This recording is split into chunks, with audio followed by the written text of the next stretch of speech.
Hello there. Today going to be drawing in Covent Garden, and I thought we'd start by looking at the drawing, looking where we end up today, just so you get a sense of what it's all for. Covent Garden's a popular destination with Londoners and tourists, shops and restaurants, street performers, but we're actually here to see this church. It's surprisingly old, 1630s, built by Inigo Jones. It's known as the Actors' Church, although its official title is St Paul's Church. And you can access the churchyard garden around the back through these little side passages which are often passed by. But they're worth exploring. They lead into the old churchyard, which is now quite an attractive garden surrounded by flats. This is actually the entrance of the church, less grand than the rear, which faces onto Covent Garden Market Square itself. And here you'll find lots of benches and flowers and people enjoying the sun. Today there's a fashion market here, and so there's vans parked outside of the church.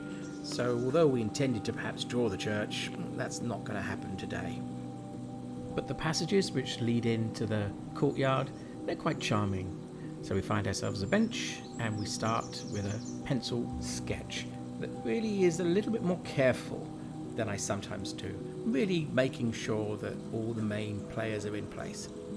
So now when we go into our line with our Indigraph pens, we feel confident that we're not going to let ourselves down. Everything's in the right place and we just have to bring it alive with detail and with quality of line. One of the reasons we've chosen this particular view is this light, which is unusual. Quite close to the bench, one has to look up at it, quite ornate, decorative, quite charming. And there's two other lamps also in the same view, not quite as stylized, but still having some charm. So the view will have these three light fittings in it, and it's going to become quite an important part of the overall view. So I start by drawing these three lanterns in position, just to reinforce in my own mind their importance within the overall drawing. You'll notice that this method is very much in the line and wash style, so I will be drawing a complete line drawing and then adding colour, albeit colour using acrylic pens. This is a different method from the previous video, a different method than I often do. And I found that by videoing, I've realised how often I do change my method.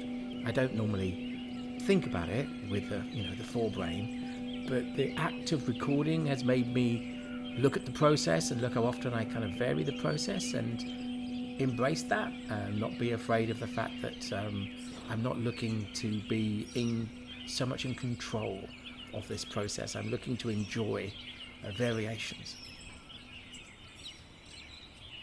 One direct example of that is how in a previous video I talked about how I use parallel pens to do windows, and I found as soon as I said that out loud, I wanted to change that. I wanted to explore alternative ways of doing it. So in this example, I look at all these windows and think, well, rather than go in there with 1,000 little parallel pen marks, let's go in there with a big black block of darkness to demonstrate where the glass is, and then we then go over the top with a white fine line, kind of the other way around to the way I would normally do it. And again, I'm kind of enjoying the courage to mix that up and to explore alternative ways of doing it. I don't think any one way is better than any other way.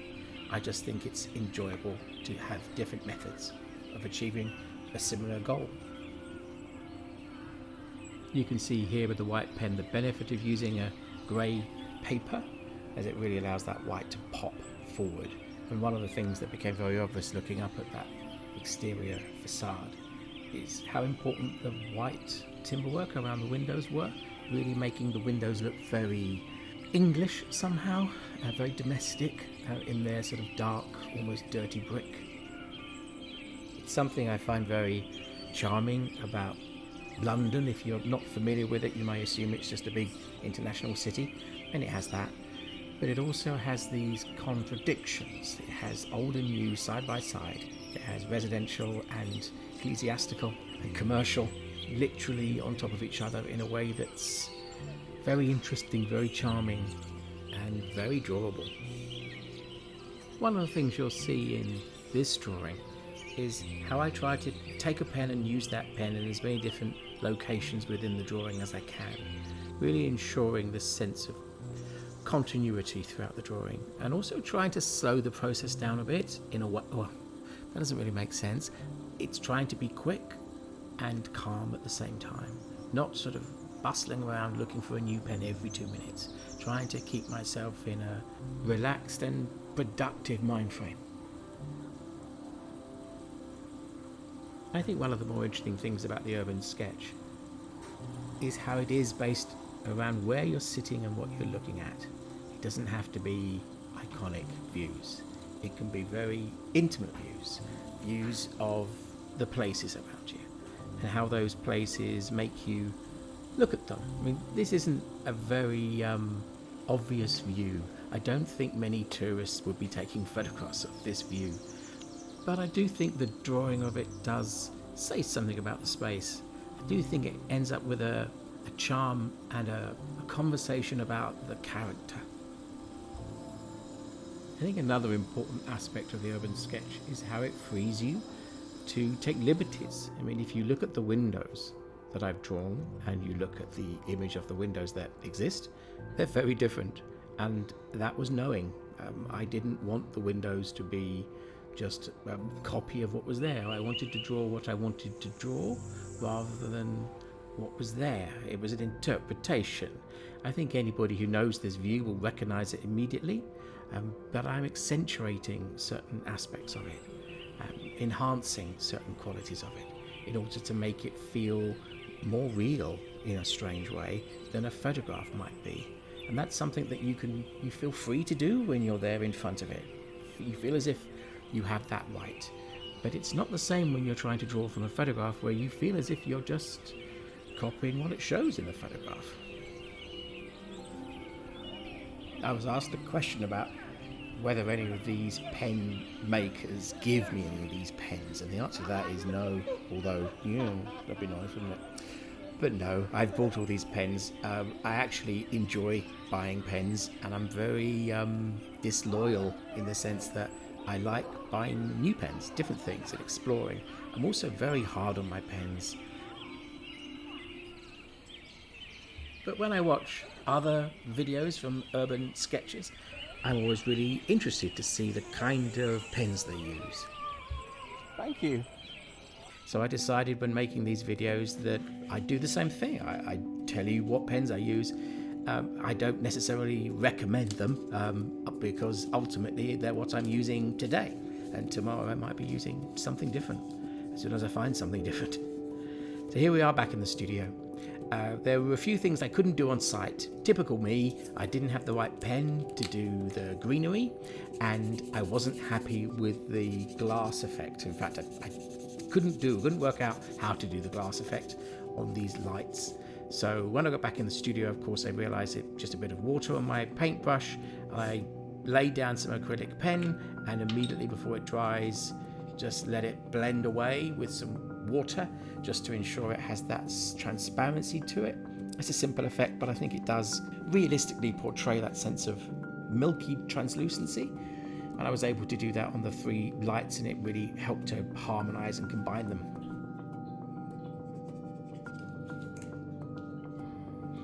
I also felt as if there was a little bit too much grey in the facades. The bricks themselves weren't coming across as warm enough. So I do spend quite a bit of time just warming up the facades using various blending techniques. I have a lot of pens which are sort of near the end of their life, and I find those very useful because they don't deposit so much colour, but they can, when you scrub them as a kind of blender, they can gently combine colours.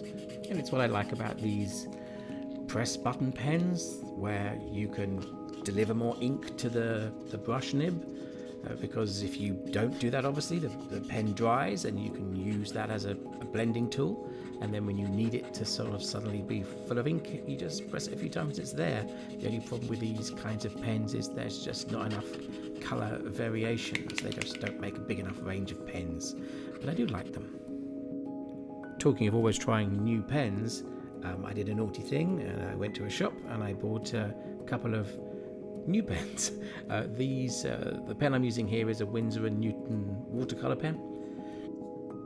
I bought 2 from a shop in Covent Garden because I didn't have a sufficiently sort of warm grey in my pen bag, and it's a really interesting pen. I've only bought, as I say, 2 of them because I didn't want to go crazy, but I may have to explore these pens some more. They're very wet and painterly. They're quite charming. I may be coming back to these. Here you see the blending that I was talking about earlier, and you can see you can be quite savage. The effect is so gentle that you can actually be quite casual about where the marks are. It's okay if they kind of go over the line, as it were, because that's all part of the artistic smeary pleasure of it. It doesn't necessarily come across in the video, but it certainly does come across in the actual piece.